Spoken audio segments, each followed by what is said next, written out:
Assalamualaikum warahmatullahi wabarakatuh. Selamat pagi, salam sejahtera bagi kita semua. Perkenalkan, nama saya Rani Puspita Dewi, dosen program studi D3 Teknik Mesin, jurusan Teknik Mesin, Fakultas Teknik Universitas Tidar. Pada pagi hari ini saya akan menjelaskan salah satu mata kuliah yang saya ampu, yaitu meteorologi. Mata kuliah meteorologi merupakan mata kuliah semester 2 dengan kode 101214 dengan bobot 2 SKS. Pemaparan ini dibuat sebagai bukti unjuk kerja Tridharma Perguruan Tinggi UKT-PT, khususnya di bidang pengajaran. Metode yang saya gunakan untuk mendeskripsikan mata kuliah ini adalah dengan metode DIA, yaitu Delivery Interaction Assessment. Delivery akan memberikan penjelasan terkait bagaimana materi mata kuliah meteorologi yang saya ampu saya jelaskan. Kemudian Interaction akan memberikan penjelasan terkait interaksi proses belajar mengajar mahasiswa dalam mata kuliah ini.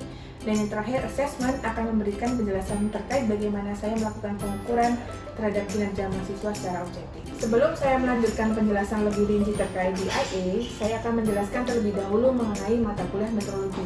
Mata kuliah ini bertujuan untuk membekali mahasiswa program studi D3 Teknik Mesin tentang konsep dasar meteorologi industri, ukuran, toleransi, konsep standar ISO, besaran standar panjang, prosedur kalibrasi, jenis-jenis alat ukur geometrik, penyimpangan pada proses pengukuran, pengukuran linier, pengukuran sudut, pengukuran ulir, pengukuran roda gigi, pengukuran kekasaran permukaan, pengukuran kelurusan kesikuan keparalel dan kedataran, serta penerapan analisis data pengukuran. Apa yang saya sampaikan dalam mata kuliah ini dan termasuk dalam aspek delivery, pada saat saya menyampaikan materi perkuliahan pada setiap sesi pertemuan, mengacu pada capaian pembelajaran lulusan atau CPL yang telah disusun oleh program studi D3 Teknik Mesin. Dari capaian pembelajaran lulusan diturunkan menjadi capaian pembelajaran mata kuliah atau CPMK. Hal ini menjadi sangatlah penting untuk memastikan bahwa CPMK sejalan dengan profil lulusan yang akan dicapai oleh program studi D3 Teknik Mesin. Mata kuliah ini memiliki capaian pembelajaran mata kuliah, yaitu mahasiswa mampu menerapkan penggunaan macam-macam alat ukur secara benar. Dari CPMK tersebut terbagi menjadi 14 sesi pertemuan, tidak termasuk ujian tengah semester dan ujian akhir semester. Pada mata kuliah ini, materi yang disampaikan terbagi menjadi 3 bagian, yaitu bagian pertama, konsep dasar meteorologi, prinsip kalibrasi, dan macam-macam pengukuran. Bagian pertama akan disampaikan dalam 3 sesi pertemuan. Kemudian, bagian 2, alat ukur geometrik dan penyimpangan proses pengukuran. Bagian 2 akan disampaikan dalam 4 sesi pertemuan. Bagian 1 dan bagian 2 akan disampaikan sebelum ujian tengah semester. Pada bagian 3, macam-macam pengukuran dan analisis data pengukuran. Bagian 3 akan disampaikan dalam 7 sesi pertemuan. Pembelajaran mata kuliah mengacu pada beberapa referensi utama, yaitu yang pertama, buku berjudul Mechanical Measurement 6th Edition karangan Beckwith, Marangoni, dan Linhart. Yang kedua, buku berjudul Basic Metrology for ISO 9000 Certification karangan dari Desilva. Dan yang terakhir adalah buku karangan Taufik Rokin dengan judul Spesifikasi Meteorologi dan Kontrol Kualitas Geometrik Modul 1. Ditambah dengan referensi pendukung yang relevan, bereputasi dan terupdate dari jurnal-jurnal yang mengikuti perkembangan terkini dari mata kuliah ini.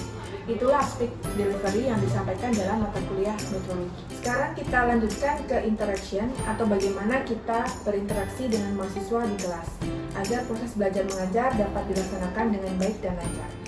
Pada dasarnya, prinsip yang saya pergunakan dalam interaksi dengan mahasiswa yaitu dengan metode Student Centered Learning atau SCL. SCL merupakan strategi yang mengutamakan partisipasi aktif mahasiswa dalam proses belajar mengajar. Strategi ini mendorong mahasiswa menjadi lebih aktif, mandiri, dan menerapkan serta memahami materi belajar sesuai dengan kemampuan individu masing-masing. Beberapa teknik interaksi yang digunakan dalam proses belajar mengajar pada mata kuliah ini yaitu pertama, perkuliahan interaktif, interactive teaching dengan menyisipkan video interaktif untuk melatih mahasiswa berpikir dan menyampaikan pendapatnya. Yang kedua, diskusi kelompok kecil atau small group discussion, di mana mahasiswa dengan anggota 4-5 orang diberikan sebuah permasalahan terkini terkait pengukuran di bidang keteknikan. Kemudian, mahasiswa menyampaikan pendapatnya dalam sebuah presentasi terkait permasalahan yang didiskusikan. Ketiga, yaitu pembelajaran berbasis proyek atau project based learning dengan memberikan proyek berdasarkan permasalahan yang ada untuk diselesaikan oleh mahasiswa. Hal ini dapat melatih kemampuan problem solving mahasiswa sebagai dasar untuk pengambilan keputusan.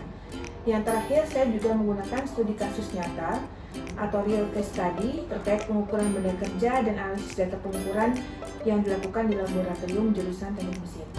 Platform teknologi yang saya pergunakan dalam pembelajaran ini yaitu Evita, e-learning yang dimiliki oleh Universitas Tidar yang memiliki beberapa fitur seperti Big Blue Button untuk memfasilitasi perkuliahan online, assignment untuk memfasilitasi penugasan, chat dan forum untuk memfasilitasi diskusi dengan mahasiswa, serta beberapa fitur lain yang bermanfaat dan kuisis sebagai sarana evaluasi pembelajaran interaktif. Kemudian yang terakhir kita berlanjut ke aspek assessment yang menjelaskan bagaimana saya melakukan penilaian terhadap tugas mahasiswa secara objektif di kelas.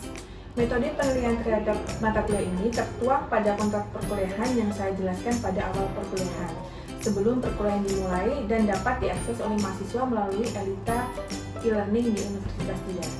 Pengukuran terhadap performa mahasiswa pada mata kuliah ini disesuaikan dengan sub CPMK yang akan dicapai. Berikut ditampilkan cara penilaian terhadap mahasiswa dalam mata kuliah ini. Rencana evaluasi disajikan dalam bentuk basis evaluasi, komponen evaluasi, deskripsi, dan bobot nilai. Sekali lagi saya sampaikan bahwa rencana evaluasi ini sudah saya sampaikan pada awal perkuliahan, sehingga mahasiswa mengetahui komponen-komponen apa saja yang dinilai dalam mata kuliah ini secara transparan. Sehingga harapannya mahasiswa dapat mempersiapkan segala sesuatunya dengan lebih baik untuk mendapatkan nilai yang maksimal. Dari basis evaluasi terdiri dari aktivitas partisipatif dengan deskripsinya adalah keaktifan dan kemampuan penyampaikan gagasan dan diskusi dengan bobot nilai 15%. Hasil proyek dengan komponen evaluasi tim based project dengan bobot nilai sebesar 35%. Basis evaluasi kognitif atau pengetahuan dengan komponen evaluasi tugas terstruktur dengan deskripsinya adalah ketepatan, analisis, dan kebenaran konsep dalam pembuatan soal tugas sebesar 5%. Basis evaluasi kognitif atau pengetahuan dengan komponen evaluasi kuis dengan deskripsi ketepatan analisis dan kebenaran konsep dalam mengerjakan soal kuis dengan bobot nilai 5%. Basis evaluasi kognitif atau pengetahuan dengan komponen penilaiannya adalah ujian tengah semester dengan deskripsinya adalah ketepatan analisis dan kebenaran konsep dalam mengerjakan soal UTS dengan bobot nilainya adalah 20%. Dan yang terakhir adalah basis evaluasi kognitif atau pengetahuan dengan komponen evaluasinya adalah ujian akhir semester dengan deskripsi penilaiannya adalah keaktifan dan kemampuan menyampaikan gagasan dalam diskusi dengan bobot nilainya 20%. Demikian 3 aspek yang sudah saya sampaikan terkait metodologi mulai dari delivery, interaction, dan assessment. Setelah ini saya akan menampilkan proses pembelajaran mata kuliah metodologi di kelas. Assalamualaikum warahmatullahi wabarakatuh. Waalaikumsalam warahmatullahi wabarakatuh. Selamat pagi semuanya. Gimana kabarnya? Sehat semua ya? Alhamdulillah sehat Bu. Pada pertemuan hari ini kita akan membahas terkait kesalahan atau penyimpangan proses pengukuran, tapi sebelum kita membahas terkait materi hari ini, mari kita review sebentar terkait materi di minggu kemarin, yaitu tentang penunjuk dan pencatat berangka dan digital. Kira-kira dari materi kemarin ada yang masih ingat apa perbedaan antara penunjuk berangka dan penunjuk digital? Kira-kira siapa yang mau mencoba menjawab? Izin menjawab Bu. Ya silakan Mas Akbar. Penunjuk berangka sistem angkanya kurang fleksibel dan penunjuk digital sistem angkanya lebih fleksibel dan tingkat keterbacaannya tinggi Bu. Ya, terima kasih Mas Akbar untuk jawabannya. Ya, betul. Jadi, perbedaan antara penunjuk berangka dan penunjuk digital adalah kalau berangka itu sistem angkanya kurang fleksibel. Kemudian kalau penunjuk digital itu sistem angkanya lebih fleksibel dan tingkat keterbacaannya juga tinggi. Selain itu juga cara pengelolanya atau risetnya itu lebih mudah dibandingkan penunjuk berangka. Nah, untuk materi hari ini kita akan membahas terkait penyimpangan proses pengukuran. Jadi, harapannya ketika kalian nanti mendapatkan materi ini, mahasiswa itu apa? Mampu memahami macam-macam kesalahan penyimpangan dalam proses pengukuran. Itu. Nah, elemen pengukuran itu ada apa aja? Ada benda ukur, ada alat ukur, ada pengukur atau pengampat, dan lingkungan. Sumber penyimpangan proses pengukuran sendiri ada 5, yaitu ada alat ukur, ada benda ukur, ada posisi pengukuran, ada lingkungan, dan juga ada operator. Di mana Tidak ada proses pengukuran yang memberikan ketelitian absolut atau selalu tepat. Nah, sumber penyimpangan proses pengukuran dari alat ukur itu terjadi karena apa? Biasanya terjadi karena alat itu tidak dikalibrasi, jadi sebelum digunakan untuk mengukur. Kemudian, kemungkinan sensor pada alat ukur yang digunakan itu sudah aus, gitu. Dari sini ada yang mau ditanyakan lagi nggak? Terkait sumber penyimpangan dari alat ukur.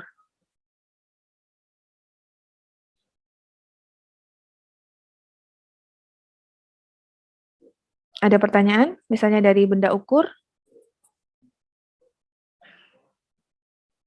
Pertanyaan pertama mungkin?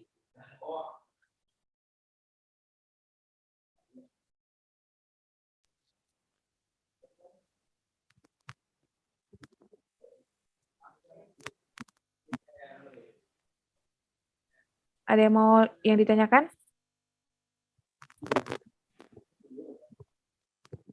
Bentar Bu, izin masuk. Iya, Mas Raffi silakan. Saya izin bertanya, apa pengaruh material benda kerja terhadap penyimpangan proses pengukuran, Bu? Iya, terima kasih Mas Raffi. Saya mencoba menjawab. Jadi kalau material benda ukur itu kan ada dua. Jadi material yang bentuknya plastis, jadi dia mudah berubah bentuk.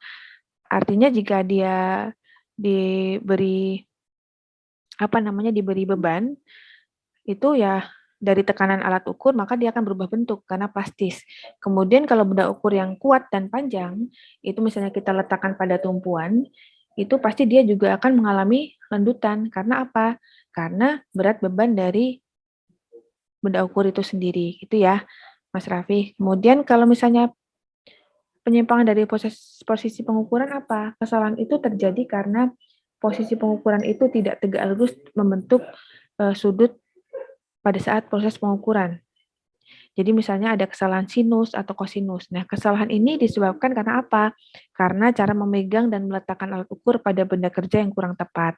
Misalnya, posisi ujung sensor jam ukur, posisi mistar baja, posisi kedua rahang ukur, jangka sorong, posisi kedua ujung ukur dari mikrometer.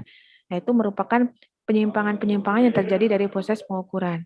Kemudian kalau dari lingkungan itu, syaratnya apa sih? Lingkungan itu harus memberikan kenyamanan bagi pengukur. Dalam artian, apa aja yang harus dipenuhi? Penyimpangan yang terjadi biasanya. Nah, biasanya terjadi karena penerangan dan cahaya yang kurang tepat, sehingga operator itu biasanya mengakibatkan kesalahan dalam membaca skala dari alat ukur. Kemudian yang kedua, penerangan dan pencahayaan yang lebih itu dapat menyebabkan ruangan menjadi lebih panas. Yang ketiga, debu atau kotoran yang menempel pada alat ukur atau sensor alat ukur itu dapat menyebabkan kesalahan sistematis karena dapat menempel pada permukaan. Kemudian temperatur dan getaran lantai juga dapat mempengaruhi hasil pengukuran.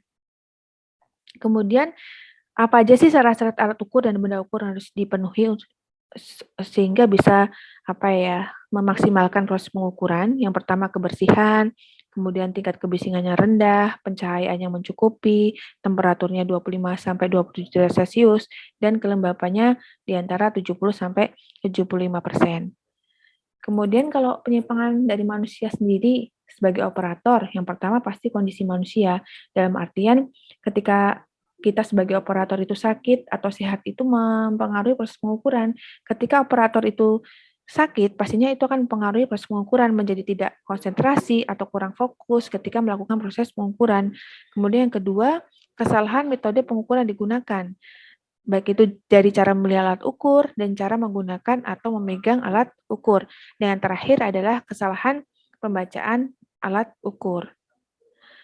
Oleh karena itu, ada beberapa syarat-syarat yang harus dipenuhi oleh kita sebagai operator pengukuran. Yang pertama, kita harus punya pengalaman praktek yang didasari teori yang mendukung.